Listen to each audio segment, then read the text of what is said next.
আজকে রেফারি নিয়ে পরে বলবো, মানে প্রত্যেক ভিডিও ইস্ট বেঙ্গলে যখন করি তখন তো মেনলি রেফারি নিয়েই বলি যে রেফারি এই ডিসিশন দেয়নি, এই ডিসিশন দেয়নি, এখান থেকে বঞ্চিত হয়েছে ইস্ট বেঙ্গল, পেনাল্টি থেকে বঞ্চিত হয়েছে ইস্ট বেঙ্গল। আজকে এটা একটু পরে আলোচনা করি। আজকেও অবশ্যই রেফারির ভুল ডিসিশন ছিল কিছু কিছু ক্ষেত্রে, সেটা আমরা আলোচনা করি, সেটা আমরা করেছি। বাট আজকে আপনারা বলুন, যারা যারা দেখছেন, যারা খেলাটা দেখেছেন, যারা এই ভিডিওটা দেখে বলুন যে আজকে ইস্ট বেঙ্গল কি জেতার জন্য ফুটবল খেলেছিল, ইস্ট বেঙ্গলের খেলা কি আজকে ভালো লেগেছে? মানে আজকে যে প্ল্যান নিয়ে ইস্ট বেঙ্গল নেমেছিল টোটালি ওভার পাওয়ার করেছে হায়দ্রাবাদের ইন্ডিয়ান প্লেয়ারগুলো। সেটা যে গোল করেছে মনোজ হোক, যে আগে ইস্ট বেঙ্গলে খেলে গেছে, এবং আব্দুল রবি অনবদ্য একটা ট্যালেন্ট, কিভাবে ডমিনেট করেছে ডান দিকের সাইডটা, মানে যেভাবে প্রভাত লাকড়াকে বিরক্ত করেছে সেভাবেই পিভি বিষ্ণুকে চলতে দেয়নি। একটা স্পিডি প্লেয়ার, চুম্মা মার, আমরা জানি ওই প্লেয়ারটার ক্যাপাবিলিটি আমরা দেখেছি, কিভাবে ওদের যে 10 নম্বর প্লেয়ারটা অনায়াস দক্ষতায় ড্রিবল করে বেরিয়ে যাচ্ছে প্রভাত লাকড়াকে, তো এবং পরের দিকে লালচুং লুঙ্গাকে, মানে অনবদ্য মানে এই যে চুম্মা মার এবং যে আব্দুল রবির কথা বলছি, সরি এই আব্দুল রবি তো বেশিরভাগ ডান দিকে যাচ্ছে, ওই জায়গাটা লালচুং লুঙ্গা খেলছিল, লালচুং লুঙ্গা ধরতেই পারেনি রবিকে, তার স্পিডকে, এবং পিভি বিষ্ণুকে খেলতে দেয়নি। এই একটা প্লেয়ার, এবং শুধু একটা, টোটালি হায়দ্রাবাদ টিম যদি বলি সেটা ফাইভ অর্ডার হোক, যেভাবে তার রোলটা প্লে করে দিয়ে গেছে, মানে মাঝ মাঠে নিউমেরিক্যাল সুপ্রিমেসি বাড়িয়েছে। ইস্ট বেঙ্গল মাঝ মাঠে খেলতেই পারেনি, না জিকসন সিং, না সৌভিক চক্রবর্তী, এবং মানে যেটা মোহনবাগানের ক্ষেত্রে হয়েছে যে তাদের যে মাঝ মাঠে যে গ্রেগ স্টুয়ার্ট, যে ক্রিয়েটিভিটির অভাব, ইস্ট বেঙ্গলেও তাই একই সেম ব্যাপার। বাট ইস্ট বেঙ্গলের ক্ষেত্রে যেটা হয়েছে যে উইং প্লেটা মোহনবাগানের স্ট্রং, যেখান থেকে মোহনবাগান বেরিয়ে যাচ্ছে ম্যাচের বাই ম্যাচ, কিন্তু ইস্ট বেঙ্গল আজকে উইং প্লে চলতেই দেয়নি। বা রাদার বলা ভালো যে ইস্ট বেঙ্গল উইং প্লে আজকে খেলেইনি। এখানে নন্দকুমারকে সেকেন্ড হাফে একটু দেখেছিলাম, নন্দকুমারের স্পার্ক আর পিভি বিষ্ণুকে তো রিপ্লেস করে দিল বিকজ অফ আব্দুল রবি, অসাধারণ পারফরমেন্স। মানে এই আজকের ম্যাচে যদি বলা হয় হায়দ্রাবাদ কমপ্লিটলি ডমিনেট করেছে আজকে ইস্ট বেঙ্গলকে। ইস্ট বেঙ্গলের যে প্ল্যান ছিল, আমরা প্রত্যেক ভিডিও বলেছিলাম ইস্ট বেঙ্গল কি প্ল্যান করেছিল, অস্কার ব্রাদারের প্ল্যান ছিল আমরা ওরকম শিল্পী জাতীয় ফুটবল খেলবো না, দৃষ্টিনন্দন ফুটবল খেলবো না, নিয়মের মধ্যে পাস, ছোটো ছোটো পাস খেলে একটা ভালো খেলা, সেটা আমরা খেলবো না। আমরা ফাইনাল থার্ডে বেশি লোক বাড়াবো, ফাইনাল থার্ডে বেশি বল বাড়াবো, আমরা গোল করবো, গোলের অ্যাপ্রোচে আমরা নামছি, কোনোভাবে একটা গোল পেয়ে যাবো, ব্যাস। তারপরে আমরা তো আমাদের ডিফেন্স এমনি স্ট্রং, আনোয়ার আলী আছে, সৌভিক চক্রবর্তী হেল্প করছে, জিকসন সিং হেল্প করছে, হিজাজি আছে, তো সেক্ষেত্রে আমরা ডিফেন্স করে বেরিয়ে যাবো, কারণ আমাদের কাছে ক্রিয়েটিভ প্লেয়ার নেই। অস্কার ব্রাদার এই পন্থাটা ইউজ করেছেন, যেখানে তিনি পরপর ম্যাচগুলো জিতেওছে। কিন্তু আজকের ম্যাচে কি হলো, যেটা হলো কি হায়দ্রাবাদ এই ট্যাকটিক্সটা ধরে নিয়েছে, তারা মাঝ মাঠে লোক বাড়িয়ে দিয়েছে, তারা ফাইনাল থার্ডের লোক, তাদের নিজেদের যে ডিফেন্সে তারা লোক বাড়িয়ে দিয়েছে।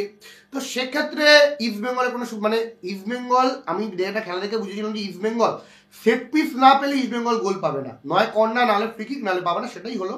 ইস্ট বেঙ্গল একটা সেট পিস পেলো, যেখান থেকে ইস্ট বেঙ্গল গোল করলো, ক্লেটন সিলভার অনবদ্য একটা ফ্রি কিক বাড়ে লাগলো, তারপরে জিকসন সিংয়ের একটা সঠিক জায়গায় গিয়ে গোলটা করে দেওয়া। তো তারপরে এই লিডটাকে ধরে রাখতে হতো, খেলা দেখেই বোঝা ছিল ইস্ট বেঙ্গল এই গোল খাবে, এই গোল খাবে, সেটাই হলো।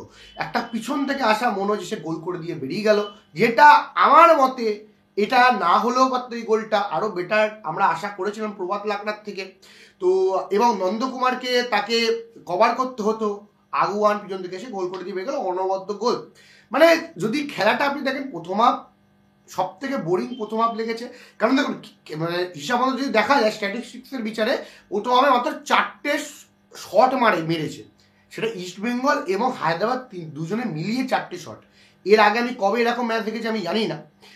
আর যদি খেলা দেখে দেখুন, হায়দ্রাবাদের স্পিডি প্লেয়ার আছে, এমনি খেলা ফাস্ট হবে, ইস্ট বেঙ্গলকে ফাস্ট খেলতে হবে। ইস্ট বেঙ্গল করলে কী করতে হতো, উইং চ্যানেলটাকে ইউজ করতে হতো, উইং চ্যানেলটা ইউজই হয়নি।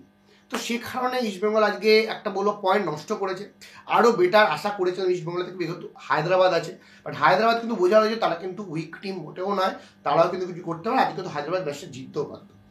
এইবারে যদি আসি রেফারির ব্যাপারে, তাহলে আমি বলবো রেফারির এই ডিসিশনগুলো না একটা টিম প্রচুর সাফার করে।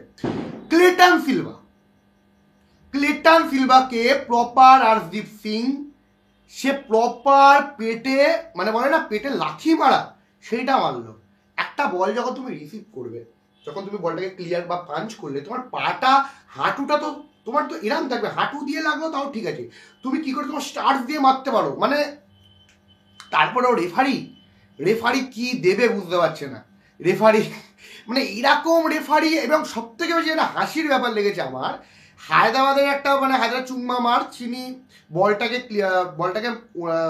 মারতে গেল, তখন একদম মানে সামনে প্রভাত লাকড়ার পায়ে লেগে বলটা বেরিয়ে গেল।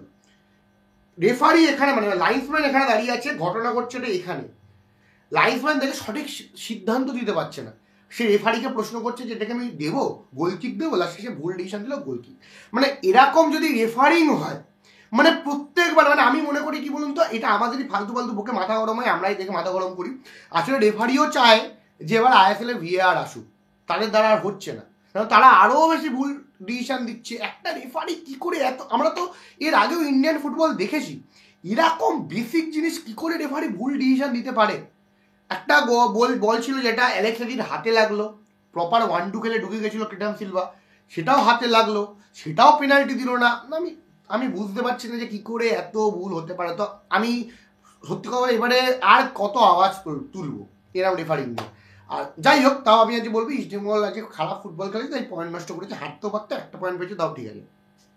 তো এটাই ছিল আজকের ভিডিওর মতামত। আপনাদের কি মতামত অবশ্যই কমেন্ট বক্সে কমেন্ট করে জানাবেন। ভিডিওটা কেমন লাগলো অবশ্যই কমেন্ট বক্সে কমেন্ট করে জানাবেন। ইস্ট বেঙ্গল আজকে পয়েন্ট আর্ন করার কথা ছিল, বাট হয়নি, সেটা একটা খারাপ ব্যাপার। বাট আপনাদের কি মতামত অবশ্যই কমেন্ট বক্সে কমেন্ট করে জানাবেন।